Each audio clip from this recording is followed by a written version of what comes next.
Well, hello, everybody, and welcome.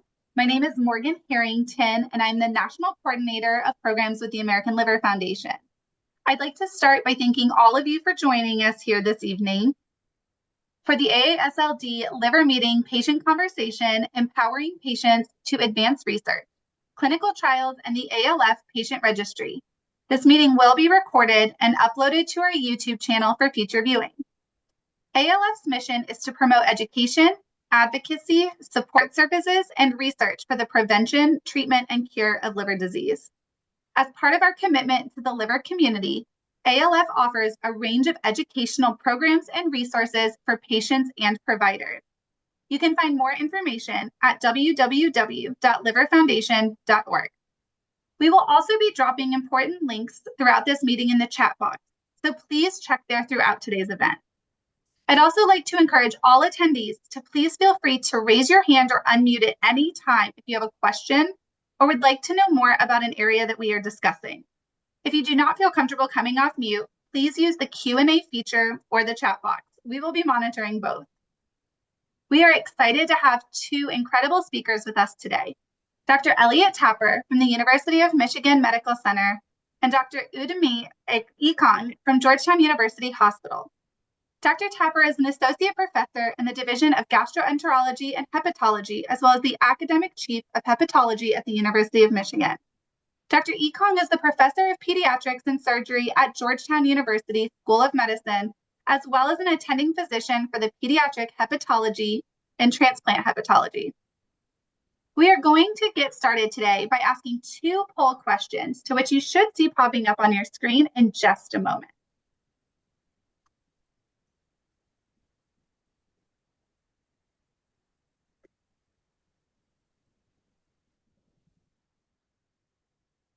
The first question is, have you heard of the patient registry?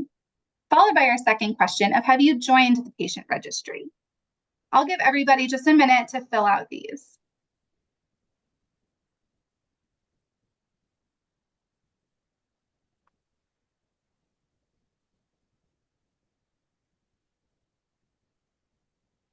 Okay, I'm going to go ahead and share some of our results so you should be able to see. It looks like quite a few of you have heard of our patient registry, but only one has had the opportunity to register so far or to join it. So that is really wonderful to know. We appreciate you sharing those results with us. So we are going to go ahead and get started. For those of you who maybe have joined the registry or haven't had a chance to and at least know about the registry, would any of you like to take a moment to share your thoughts on it, maybe why you have joined or haven't had an opportunity to do so yet? We'd love to hear from you if anyone feels comfortable unmuting or maybe leaving some information in the chat. And if not, that's also okay. We'll give everyone just a minute.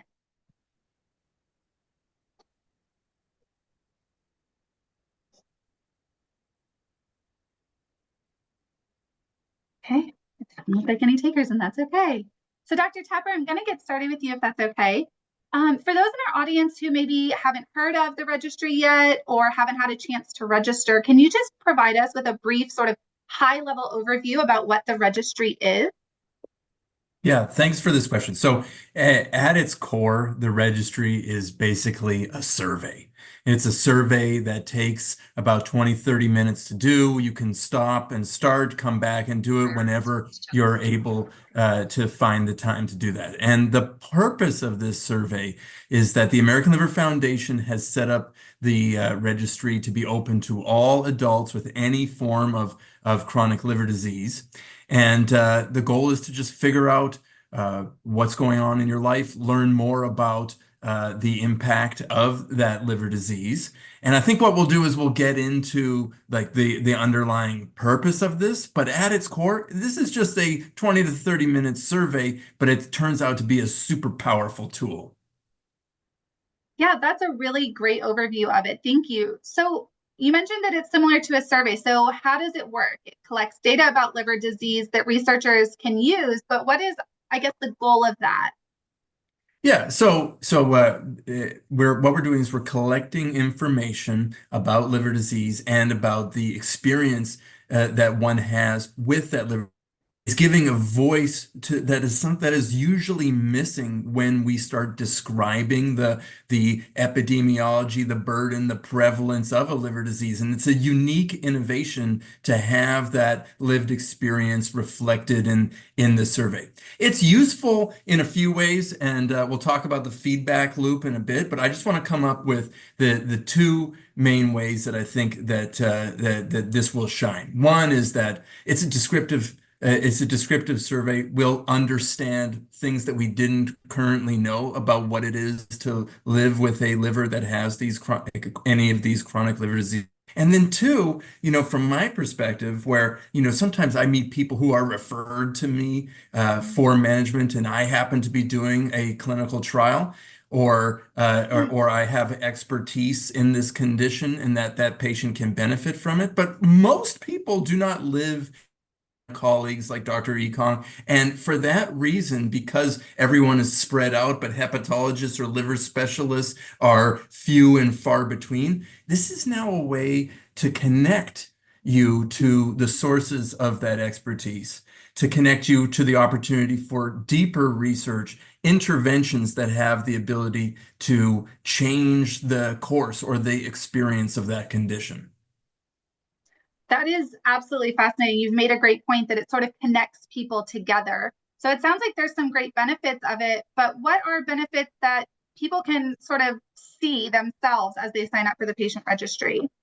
Yeah, I mean, so in many ways, it's the same. It's the same as the benefits that I would get as a clinician or a researcher, but just in mirror image for you. So I deeply want to know what it is like to have these conditions so that I know how to prioritize my clinical care and my research interventions to help people. But you are living just like I say, things are spread out, and many chronic liver diseases are actually quite rare. You probably want a vetted source of information about what other people are feeling when they have this condition. What is it like on average, or what to expect? And so you will get the same information that I do to learn more about your very own liver disease as taught by or reflected by the responses of other participants.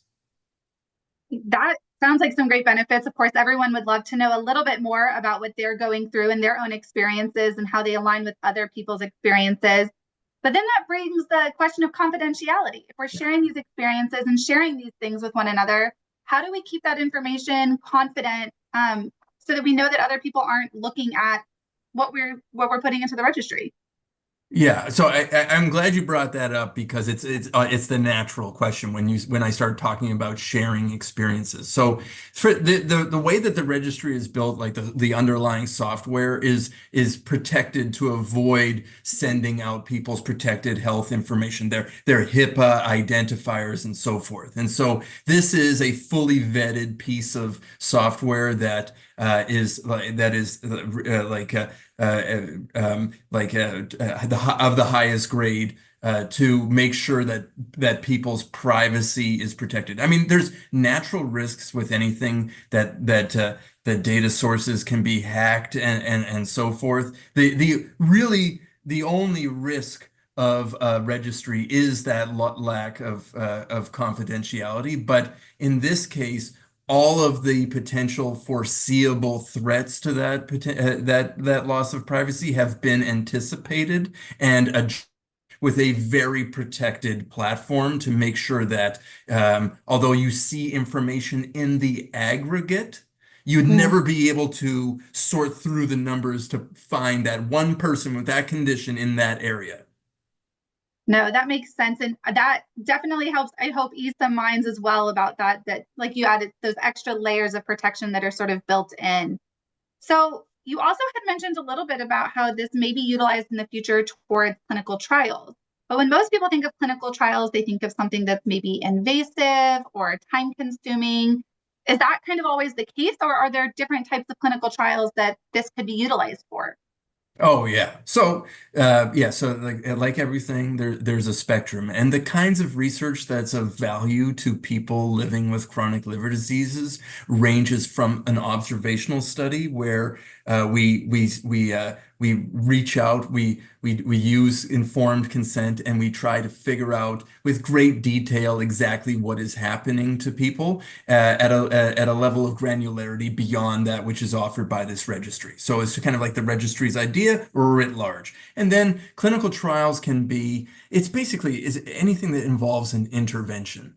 And more trials these days are based simply on the information that you provide at the time of the intake about your own clinical history, structured in many ways like the registry. So some trials are involved with devices or surgeries, but most trials can range from simple behavioral changes, coaching, drugs that are approved, drugs that are investigational. And as things move from conventional or easy, sort of lighter, low-touch, non-invasive types of interventions, the amount of regulation and security to protect patients' interests gets ratcheted up as you go along the way. Personally, for clinical trials, most of the things that I'm doing, low touch, remote, never invasive. But there's a lot of great clinical trials that do involve that. But everybody who does that gets involved with fully open eyes about what they're doing before they ever do it.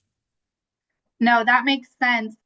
Thinking more along the lines about what you're speaking of, it sounds like there could be different forms of clinical trials that sort of are engaged in. So can you just explain briefly a little bit about what like an observational study is compared to a clinical trial and how maybe the registry could lead to either one of those even? Yeah. And I kind of describe some of these things, but just to be explicit, an observational study, there is no intervention. We're not doing anything to you other than asking questions and seeing how you're doing. So it's just checking in to see what happened.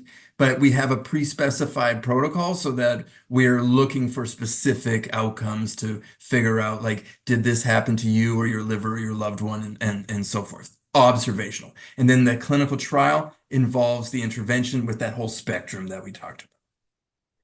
I really appreciate that. And really just to sort of follow up with sort of what if we saw in the beginning that there were several people who had heard of the registry but haven't had an opportunity to sign up for, thinking along the lines of encouraging someone who may be on the fence of whether or not to sign up, what are some words of wisdom or thoughts that you might provide to somebody who is unsure if this is the right move for them? Yeah, I would say at the outset, if that you're not signing up for anything, right? It's just, but if you're curious and interested to know what's out there, you can. It's a relatively there's low risk here, 20 to 30 minutes of your life. Personally, I signed up for the research registries within my own healthcare system. And the only thing that happens is I'll get an email in my inbox if they think that I might meet criteria for something.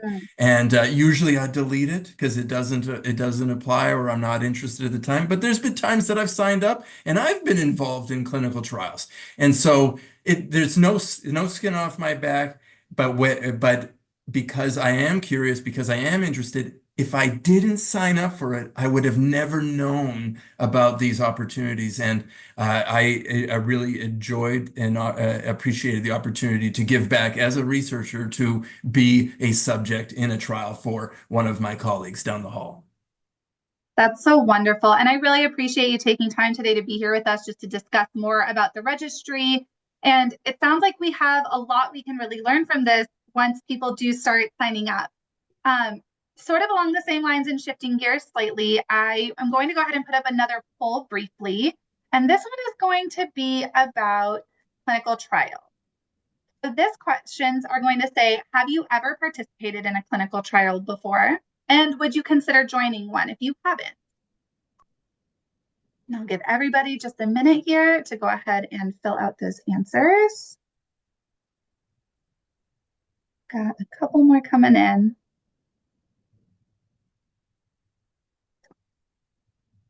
Now, these are interesting responses. I'm going to go ahead and share. So it looks like only a couple of you have previously done clinical trials, but 100% of you are open to the idea of doing clinical trials, which is incredible. I feel like those are probably not our typical results that we see. So this is really neat. to kind of witness. So clinical trials are a huge part of research and a huge part of what we do to learn how to advance medicine.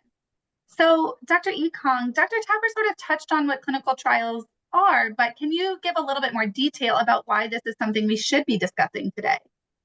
Yeah, thanks very much, Morgan. As Dr. Tapper said, clinical trials are very important ways in which we, the physicians, learn to improve the care we give to our patients. And so clinical trials, we all have, for different diseases, they are perhaps medicines, they are perhaps surgeries, they are perhaps interventions that we use that may not, at this point in time, they may seem like they're the best possible thing, but there's always room for improvement. And what clinical trials do is they really try and make sure that we're really pushing things ahead, trying to give the best possible care to our patients. And so there's always a better type of medicine. There's always something better with less side effects. There's always something that's less interventional, and so this is the advantage. That's how we improve care to our patients. We're not sort of like staying back I mean, the way we did things in the 70s is very, very different from how we treat a lot of conditions now. So I think this is the power of clinical trials for us. So we've talked about how, the goal is to really advance medicine. So are clinical trials just for individuals who are sick and have run out of treatment options then? No, the short answer is no, but the long answer is really, there are trials where people who have fairly well controlled disease participate in the trial. And there are also trials where folks whose disease perhaps are not so well controlled, based on the medications we have at that point in time, and then there's something much better that we think may do the job. And so you have a spectrum of people who can participate in clinical trials or who should participate in clinical trials. It's not just those who've run out of options or anything like that. So would a healthy individual, sort of like how Dr. Tapper said he has done observational studies that have come up his way, would a healthy individual be eligible for a clinical trial perhaps? So we actually do like healthy people to come because those are really what we would call our controls. So generally the way investigators do things is they really you really want to remove, we call it, the terminology we use is we want to remove confounding factors. So if there is a positive or negative feature that we find during the use of whatever intervention we're doing, we know that it is really because of that intervention and not because Jim is different from Jill. And so healthy people are good because they act as controls. And so what investigators try to do is they try to match people in terms of their age, their gender, just to be sure that any differences that we do notice is really because of that intervention and not because of anything else. So we kind of discussed about how people who do join these do have access to medications or treatment options or even procedures that may not be widely available quite yet. But with some of this newness that just is inherently involved with clinical trials, what are some of the safety standards that are put into place so that people know that what they're going through is safe? Yeah, I'm glad you asked that, Morgan. So there are several layers of safety here. The very first thing, every institution has what we call an institutional review board. And this is a panel that's set up by physicians, nurses, lay people as well within that community. And essentially what they do is when investigators want to carry out a clinical trial, for instance, they send that protocol to this institutional review board or what we call the IRB.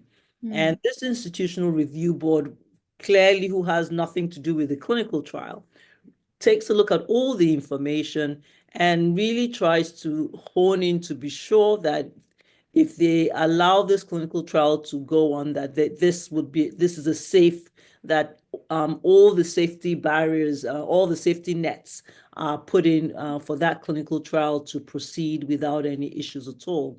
So that's one layer. Every clinical trial also has what we call a data safety monitoring board. And this is, again, a panel of experts. And what they do is every now and again, they review the outcomes from the trial, the data that's coming out of the trial. And if they see any signals that suggest that there's a problem, they can actually put a stop to the trial as well. Mm. And lastly, every clinical trial has what we call a medical monitor.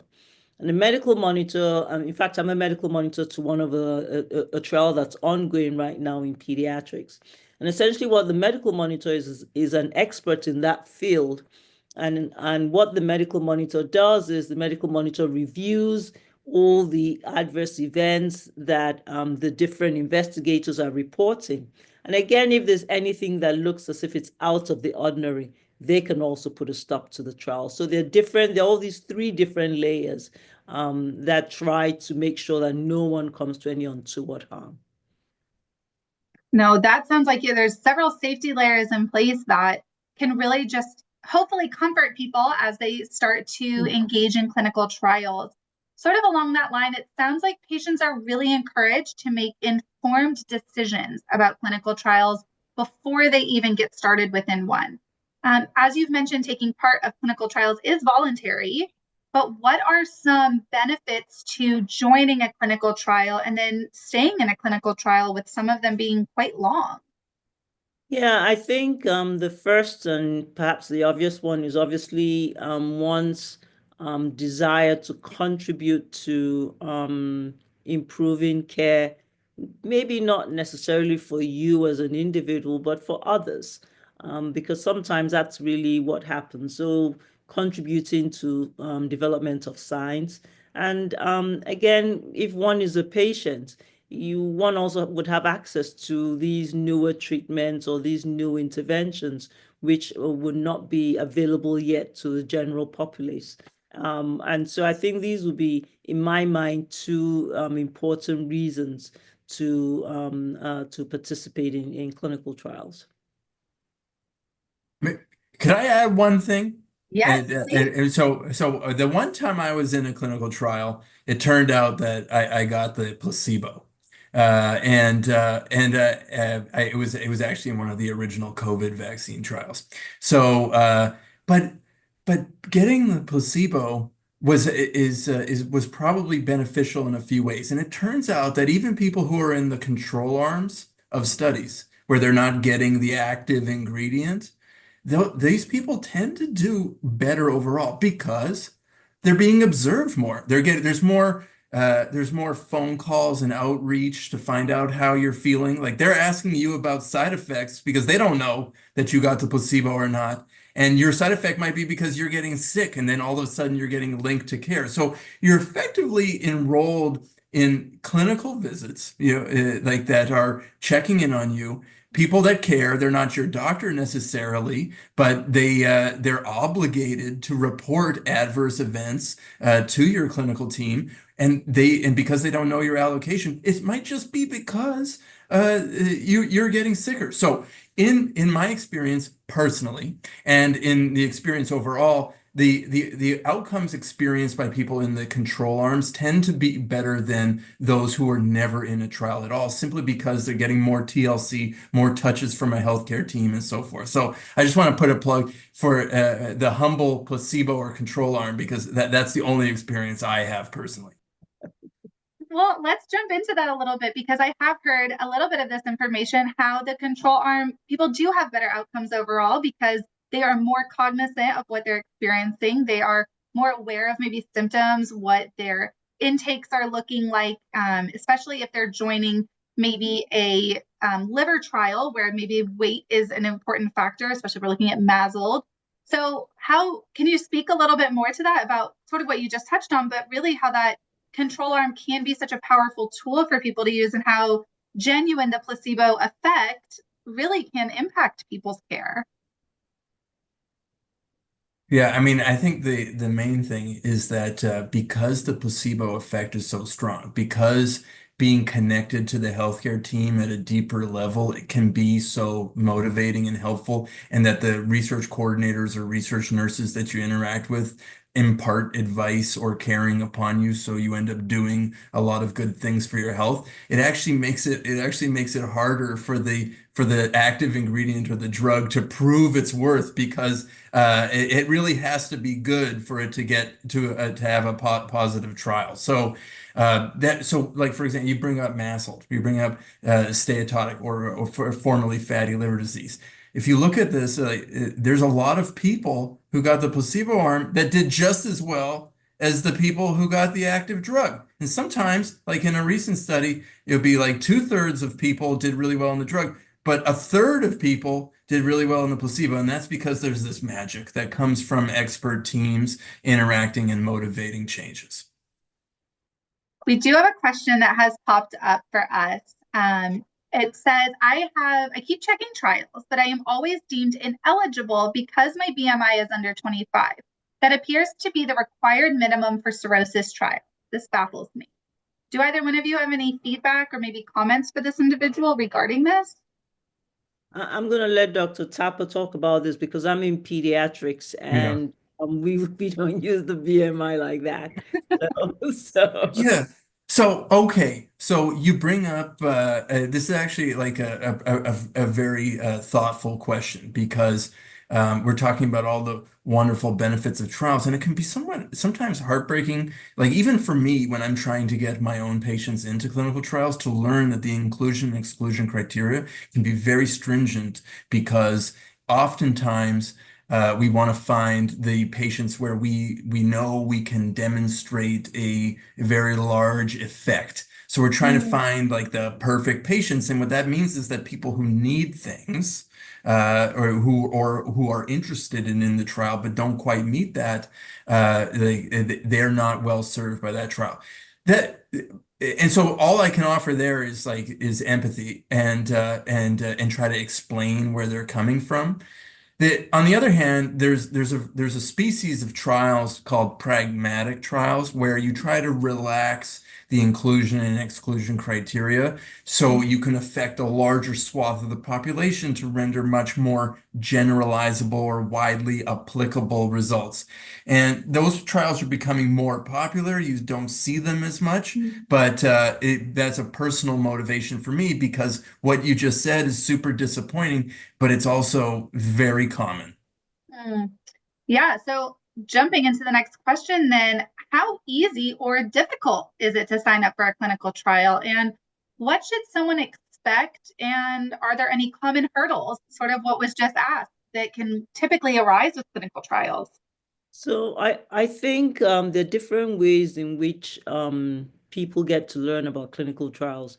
Number one would be their physician, their treating physician. And I would say it tends to be more specialist physicians who tend to be a bit more aware of clinical trials within their area of specialty. So that's one way to know that. There are some folks who are very tuned in and very internet savvy and go on to things like clinicaltrials.org and kind of like key in what their symptoms or symptoms of their kid is, and try and find trials that kind of like fit with that symptom or that disease area. And I know you're going to be talking a bit more about this, but I think ALF also has a website that folks can get onto, and based on a few criteria, they can figure out whether there are clinical trials that are ongoing in that disease area. So there are different ways, I think, that one can get to learn about clinical trials. But I think one last thing I should say is it's always important to just ask your physician as well. Are there other clinical trials? Are there clinical trials in this area? Because even if they do not know at that point in time, they can also find out, and they probably would be able to do a really good job of finding out if there are clinical trials in that area. So. Yeah, so as you mentioned, we do have a link in our website, which has been put into the chat for Antidote, which does help identify clinical trials that someone may be eligible for just simply by clicking through some questions. If either one of you are familiar at all with this, I would love for one of you, if you have an opportunity, to sort of explain maybe how simplified it is and where that information comes from that people are eligible for these trials. Morgan, are you talking about the link that ALF has? Is that what you're talking about? Yes, for Antidote, which is it's under our clinical trials tab, but it comes up and people are able to click through that in order to discover which clinical trials they are eligible for. So it's a system that similarly pulls from clinicaltrials.gov and separates it out so that it's a little bit easier for people to find clinical trials that they're eligible for, or maybe can identify with a little bit to see if they can contact to see if they're eligible, like where their eligibility lies. So I have not logged on to, I must confess, Antidote, but I'm very familiar with the clinicaltrials.org. And basically, I guess Antidote would probably be much easier than clinicaltrials.org, because clinicaltrials.org, there are like a ton of clinical trials on there, and it can really get a bit overwhelming for someone who's not familiar with sifting through that kind of data. So I would imagine that the Antidote from ALF would be much, much more helpful, I think, to the general population than clinicaltrials.org. Because basically, if you're just typing in, like, your main symptoms or your disease, then it's easier to just sift, through that and sort of say these are the key pertinent trials that are ongoing in that area. So I think that if sharing that, the link to that would be very helpful, I would say. Yeah. Yeah, I agree with that. So it's a much more efficient way of searching for things. There's a question in the chat, which I'll address at this point, which is like, are there some hidden clinical trials? Any clinical trial that you should be interested in is listed on clinicaltrials.gov. The issue is a lot of trials that you're not interested in are also listed on clinicaltrials.gov, including ones that are not currently enrolling and so forth. So I think the antidote is just a simpler way of going about doing it. And I just want to answer that, where do you go looking for these trials? Look at this website. That's very good. Ask your clinician. But the truth is also, I'm a keyed in person, but I don't know about all of the clinical trials. I just don't, because I'm not like a PBC person, for example. So unless somebody in my group has decided to start enrolling that trial, I might be ignorant of the activity, even as a connected person. So that's where we come back to this registry being of value, right? Is that you have, even if you have an expert hepatologist, there's still got to be additional ways for you to reach out to the research community that is directly invested in the health in your condition. And so, yes, I would ask a hepatologist. Yes, I would ask that hepatologist to ask other hepatologists, but then it was a clear unmet need to have a registry such as this. So one thing that both of you have talked about is the importance of, having people join these registries or having people engage in clinical trials. And diversity can be such a challenge when it comes to clinical trials or even observational studies. So how can researchers effectively communicate the benefits to people alongside the risks to really comfort historically underserved communities and build that trust and encourage that engagement? Yeah, I think, trust has to be earned. Trust has to be earned. And it doesn't come easy. What I would say would be within the whichever investigators are carrying out the clinical trials, I think it would be important for them to recruit people of diverse background, so like in the research coordinators, people who are going to be involved in the research trials with them. I think what some people have done is also go within communities and talk within communities to let people know, okay, look, we're interested in doing on studying so and so because this is how we think it negatively impacts folks within this community, and we think that there are ways that we can make things better, and this is what it entails, and really, really meet people where they are. It's not easy. It's not like you're going to go do that first community engagement and then boom, you're going to enroll 10 people. You're not. But I mean, I think those are the steps that need to take place. And it's helpful talking to, I would say, if anyone's considering, well, is this going to be something really good for me?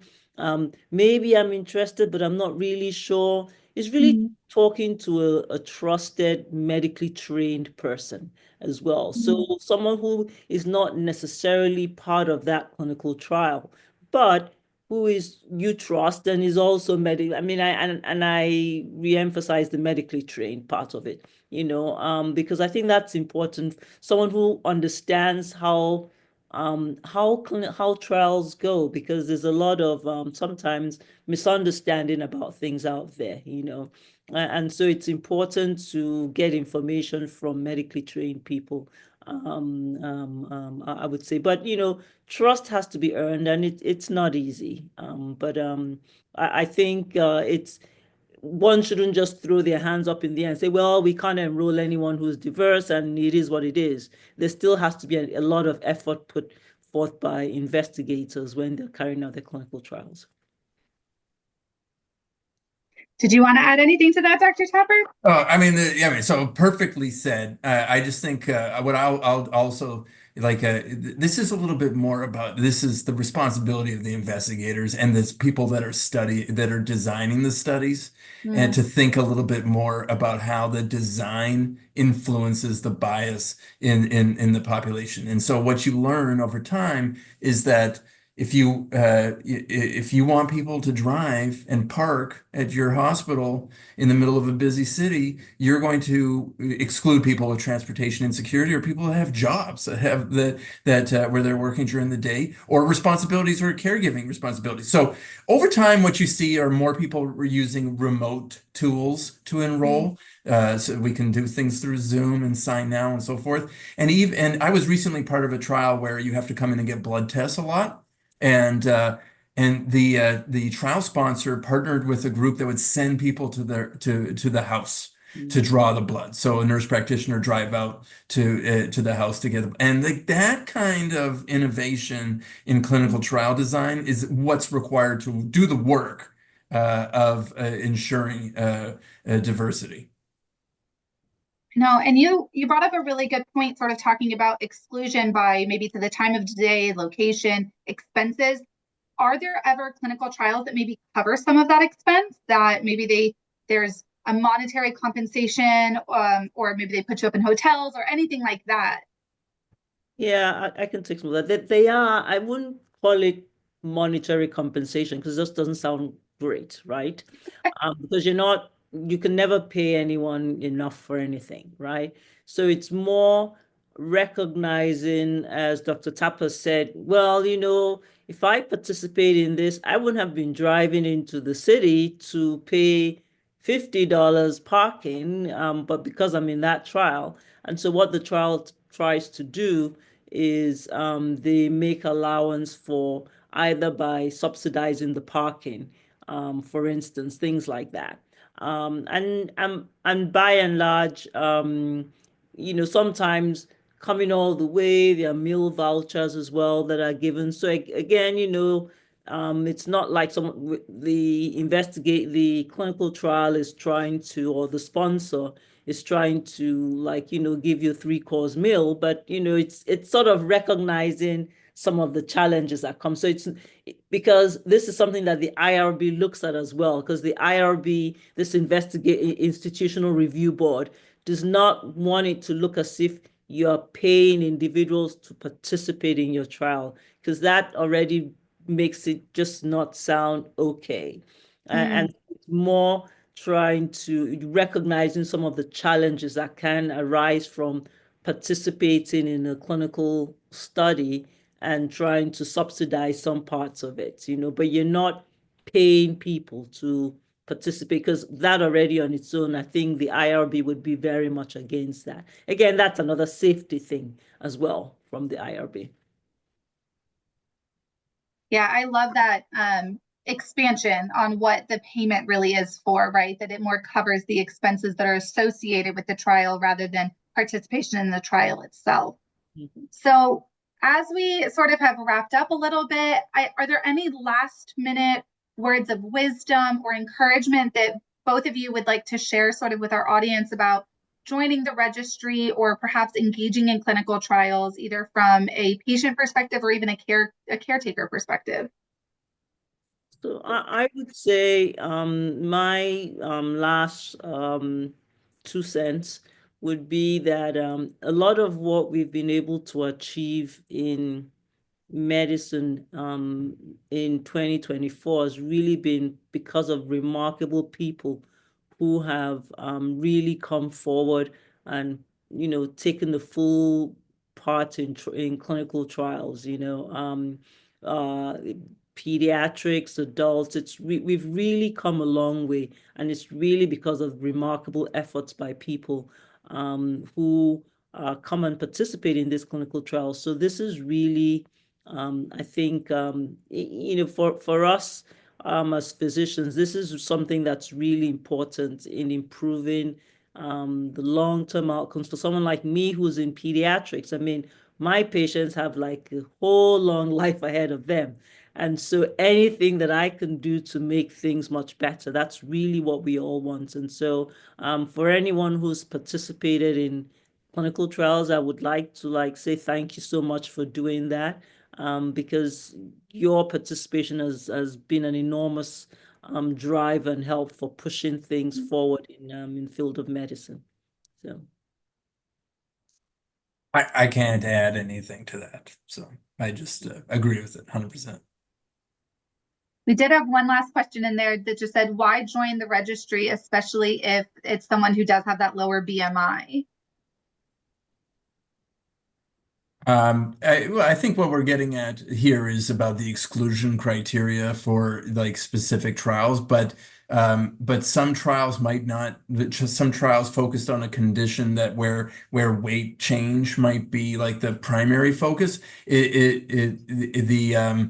There might be different mechanisms, right? So for example, if there's two ways of thinking about it. One is, if there's so many people that are being excluded with this condition, there's eventually, I would hope, to be some interest in observational studies around how we can best serve these people who are being excluded from the narrow exclusion criteria. So observational things, and then there'd be different mechanisms. So if a mechanism is dependent on having a high BMI to achieve benefit, well, you might not benefit from being in that trial, but then there's probably going to be other interventions that are looking at different parts of the pathway. So I would say, focusing on the exclusion criteria that are related to one class of medications might mean that you're missing out on other things. But I completely understand where you're coming from, because I'm hearing the frustration about the exclusion criteria. I would just say I've very rarely been matched up with a trial that I've been interested in the registry that I joined. But there was one time that it worked out. And otherwise, I don't think about it too much, but I would never have known had I not been a part of it. Yeah, I appreciate you expanding on that. And as someone has left in the chat, there are no restrictions for joining our registry, just so that we can completely open that conversation as well, that anyone who is over 18 who has liver disease, they are welcome to join the registry. There are no exclusion criteria outside of being over 18 and having liver disease. The BMI is not a factor for that as well. So as we sort of discussed, the ALF Patient Registry really is playing a vital role right now in collecting data to help researchers better understand liver diseases and possibly design new treatment options in the future. We also had a great opportunity to explore the role of clinical trials and research, including how they provide patients with access to innovative treatments and therapies. We've highlighted the importance of informed decision-making, safety standards, and the need for diversity in clinical trial participation. All of the information that both of our fantastic physicians have shared with us today really should serve as an important reminder that research is patient-driven, and your involvement can help shape the future of liver disease treatment. So I just wanted to say one last thank you to everyone today for joining us for the AASLD Liver Meeting Patient Conversation. And a big thank you to both Dr. Ekong and Dr. Tapper for all of your wealth of knowledge and all of the information you guys have shared with us today. And if you have any questions or would like more information about the patient registry or clinical trials, we do have some of the links dropped in our chat, but you can also visit us at www.liverfoundation.org and find more information there. So thank you again to both of you, and thank you for everyone for being with us this evening.